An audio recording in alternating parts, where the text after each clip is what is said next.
تعرف إن في محافظات في مصر أسمائها مش مجرد أسماء عادية وخلاص، دي أسماء ليها تاريخ طويل، دي حكايات كاملة وملهاش ترجمة في اللغة بتاعتنا. تعالوا في رحلة نستكشف فيها شوية من المدن والمحافظات دي. نبدأ بالجنوب بأسوان الجميلة. الاسم ده جاي من كلمة سايين، ويقال إن سايين اسم جاي من كلمة سوق عند الفراعنة، ده لأنها كانت مركز تجاري كبير جدا بالنسبة لهم مع باقي أفريقيا، كانت زي الوكالة أو العتبة كده بالنسبة لنا، بس على أكبر بكتير وبمستوى قاري، لدرجة إن كتير قوي من التماثيل اللي بتشوفها في المتحف المصري كانت اصلا جايه من بيعه من هناك عشان تتحط في النيش. لو طلعنا فوق اسوان بشويه هنلاقي اسيوط. الاسم العريق ده اصله سيوط، ويقال ان الاسم معناه الحاميه او الحارسه، وده يمكن لان اسيوط كانت من الحواجز المهمه على طول الخط، زي الباب الحديد كده اللي واقف بين شمال مصر وجنوبها، محدش كان بيعدي غير لما ياخد الاذن من اسيوط. نطلع فوق بقى شويه هنلاقي الفيوم، اللي كان اسمها اصلا بيوم، ومعناها البحيره الكبيره او البحيره العظيمه، ولان الفراعنه كانوا مبدعين جدا في تسميتهم، فالفيوم اتسمت بالاسم ده عشان هي فعلا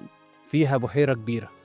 المية في كل حتة والجو رايق ومفيش غير النسيم والمراكب والعبيد.